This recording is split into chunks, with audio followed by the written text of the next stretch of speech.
નમસ્કાર મારા વહાલા વિદ્યાર્થી મિત્રો, આજે વાત કરીશું ધોરણ 8 સંવેદન પોથીની અંદર વિષય વિજ્ઞાનના પાઠ નંબર 9 ઘર્ષણનો સંપૂર્ણ વિદ્યાર્થી મિત્રો સોલ્યુશન મેળવીશું। એ પહેલા ચેનલની અંદર પ્રથમ વખત આવ્યા છો તો મિત્રો ચેનલને સબસ્ક્રાઇબ કરી તમારા મિત્રો સુધી આ વિડીયો શેર કરવાનું ભૂલશો નહીં। વિદ્યાર્થી મિત્રો, ચેનલની અંદર તમામ વિષયના સંવેદન પોથીનું સોલ્યુશન તમને મળી રહેશે। આપેલા પ્રશ્નો માટે યોગ્ય વિકલ્પ પસંદ કરી વિકલ્પની સામે ખરાની નિશાની કરવાની છે। મિત્રો, પહેલો પ્રશ્ન છે કે પ્રવાહીમાં ગતિ કરતી વસ્તુઓને યોગ્ય આકાર આપીને કયા ઘર્ષણને ઘટાડી શકાય છે? તો તરલ।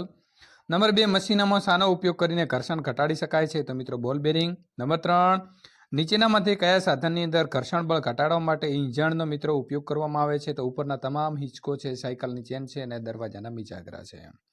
નંબર 4, સપાટીને ખાલી જગ્યા બનાવીને ઘર્ષણ વધારી શકાય છે? તો મિત્રો ખરબચડી। ખાલી જગ્યા બળને ઓછું કરવા માટે કુસ્તીબાજ પોતાના શરીર ઉપર તેલ લગાડે છે? તો સ્નાયુ બળ। પ્રશ્નોના જવાબ લખો મિત્રો। બે પથ્થરની મદદથી આગ પેદા થવા માટે કયું બળ જવાબદાર છે? તો બે પથ્થરને મિત્રો અલગથી આગ પેદા થવા માટે ઘર્ષણ બળ જવાબદાર છે। જેમાં વિદ્યાર્થી મિત્રો ઘર્ષણ બળનો ઉપયોગ થતો હોય તેવી રોજિંદા જીવનની અંદર જોવા મળતી ઘટનાઓ લખો। દાખલા તરીકે લખવું, સાયકલ ચલાવવી, પેન પેન્સિલ વડે કાગળ ઉપર લખવું, ચોક વડે બોર્ડ ઉપર લખવું।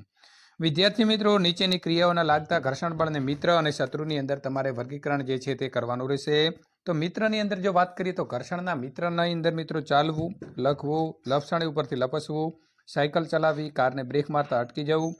શત્રુની વાત કરીએ તો ઘર્ષણ કેવી રીતે શત્રુ છે? તો મિત્રો કપડાનું ઘસાઈને ફાટી જવું, ચંપલ ઘસાઈ જવા, કેળાની છાલ ઉપર પગ પડવાથી લપસવું, ટાયરનું ઘસાવવું, હિંચકો ઝૂલતો હોય તો એમાંથી મિત્રો અવાજ આવવો।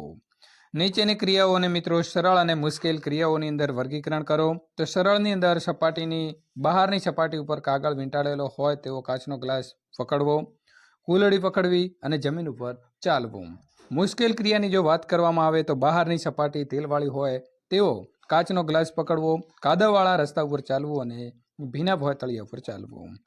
ઉપરોક્ત ક્રિયાઓ શા માટે સરળ કે મુશ્કેલ છે તેનું કારણ જણાવો। તો મિત્રો સરળ ક્રિયાની અંદર ઘર્ષણ બળ વધુ લાગતો હોવાથી તે ક્રિયા કરવામાં સરળતા રહે છે। મુશ્કેલ ક્રિયાની અંદર ઘર્ષણ બળ ઓછું લાગતો હોવાથી તે ક્રિયા કરવાની અંદર મુશ્કેલી પડે છે। પારિભાષિક શબ્દના ઉદાહરણ લખો। તો મિત્રો લોટણ ઘર્ષણ, તો જ્યારે એક વસ્તુ કોઈ બીજી વસ્તુની સપાટી ઉપર ગબડે છે ત્યારે તેની ગતિને અવરોધતા બળને લોટણ ઘર્ષણ કહેવામાં આવે છે। તરલ ઘર્ષણ, તો મિત્રો તરલની અંદર પસાર થઈને ગતિ કરતી વસ્તુઓ ઉપર લાગતા ઘર્ષણ બળને તરલ ઘર્ષણ બળ કહે છે। સ્થિત ઘર્ષણ, કોઈ સપાટી સાથે ભૌતિક સંપર્કમાં રહેલ પદાર્થને સ્થિર સ્થિતિમાંથી મિત્રો ગતિની અંદર લાવવા માટેના જરૂરી બળને સ્થિત ઘર્ષણ બળ કહે છે। સરકતું ઘર્ષણ, જ્યારે એક વસ્તુ બીજી વસ્તુ ઉપર સરકતી હોય ત્યારે તેના ઉપર લાગતા બળને સરકતું ઘર્ષણ બળ કહે છે। નંબર 14, ઘર્ષણ બળની મુખ્ય લાક્ષણિકતાઓ કઈ કઈ છે? તો મિત્રો વસ્તુનું સ્થાન બદલી શકાય છે, વસ્તુને ગતિમાં લાવી શકાય છે અને ગતિમાન વસ્તુને સ્થિર જે છે તે કરી શકાય છે। માગ્યા મુજબ તમારે જવાબ આપવાના છે। ઘર્ષણ એકાએક અદ્રશ્ય થઈ જાય તો તેની આપણા જીવન ઉપર શું અસર થાય છે? તો ઘર્ષણ જો એકાએક અદ્રશ્ય થઈ જાય તો તેની આપણા જીવન ઉપર મિત્રો નીચે મુજબની અસર થાય છે। વાહન ચાલી ન શકે, આપણે ન ચાલી શકીએ અને લખી શકતા નથી। જે તમે અત્યારે પેનથી લખી રહ્યા છો એ ઘર્ષણના કારણે લખી રહ્યા છો। તમારા ઘરના દરવાજો બંધ કરતા કે ખોલતા અવાજ આવે છે તો તમે શું કરશો અને શા માટે? તો અમારા ઘરનો દરવાજો બંધ કરતા કે ખોલતા કેટલીક વાર અવાજ આવે છે તો અમે ઘરના દરવાજાની અંદર ઓઇલનો ઉપયોગ કરીએ છીએ અને થોડા તેલના ટીપા કે ગ્રીસ નાખીશું, કારણ કે તે નાખવાથી સરળતાથી મિત્રો દરવાજો ખોલ બંધ કરી શકાશે અને તેનાથી ઘર્ષણ ઓછું લાગે છે અને અવાજ આવતો જે છે તે મિત્રો અટકી જાય છે। પ્રશ્ન નંબર 17, તમે તમારા મિત્રો સાથે કેરમ રમો છો ત્યારે કેરમ બોર્ડ ઉપર પાવડર શા માટે છાંટો છો? તો કેરમ બોર્ડ અને કેરમની કુકરી વચ્ચે ઘર્ષણ બળ ઘટાડવા માટે અમે અમારા મિત્ર સાથે કેરમની રમત રમીએ છીએ ત્યારે કેરમ બોર્ડ ઉપર પાવડર છાંટીએ છીએ। મિત્રો ઘર્ષણ બળ ઘટવાથી કુકરીઓ સરળતાથી સરકી શકે છે। નંબર 18, બૂટ ચંપલની ખરીદી કરવા જાઓ ત્યારે કેવા પ્રકારના તળિયાવાળા બૂટ ચંપલની ખરીદી કરવી જોઈએ અને શા માટે? તો બૂટ ચંપલની મિત્રો ખરીદી કરવા જાઓ છો ત્યારે વધારે ખરબચડી સપાટીના તળિયાવાળા બૂટ ચંપલની ખરીદી કરવી જોઈએ, કારણ કે વધારે ખરબચડી સપાટી ઘર્ષણ બળને વધુ લાગે છે। પ્રશ્ન નંબર મિત્રો 19, સામાન્ય રીતે ટાયરની સપાટી કેવી રીતે જોવા મળે છે?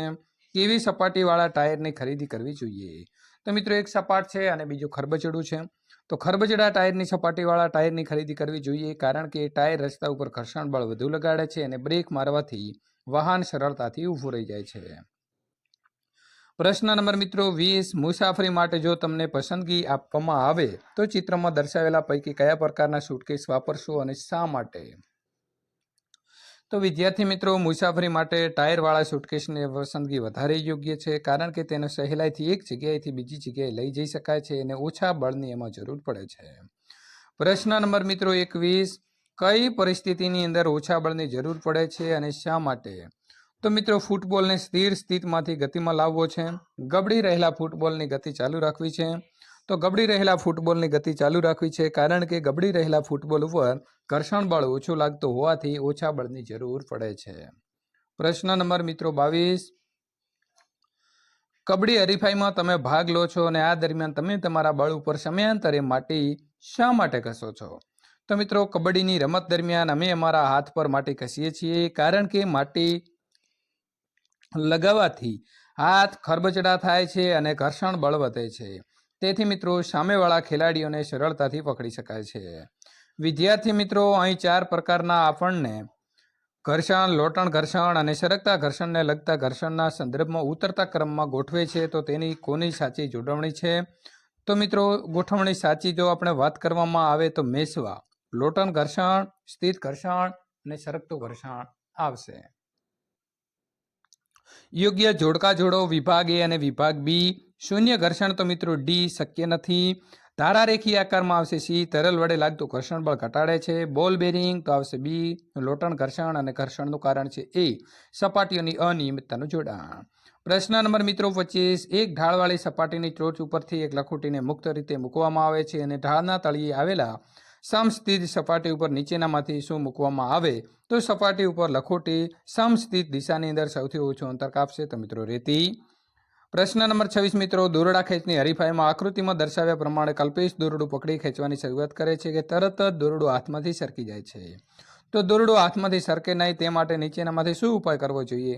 તો વિદ્યાર્થી મિત્રો, પોતાના હાથ ઉપર માટી લગાવવી જોઈએ. પ્રશ્ન નંબર મિત્રો 27, જો બ્લેકબોર્ડ અને ચોક વચ્ચે ઘર્ષણ બળ ન હોય તો મિત્રો શું થાય? તો વિદ્યાર્થી મિત્રો, જો બ્લેકબોર્ડ અને ચોક વચ્ચે ઘર્ષણ બળ ન હોય તો બ્લેકબોર્ડ ઉપર લખી શકાતું નથી. પ્રશ્ન નંબર મિત્રો 28, પછી 29 જોઈશું.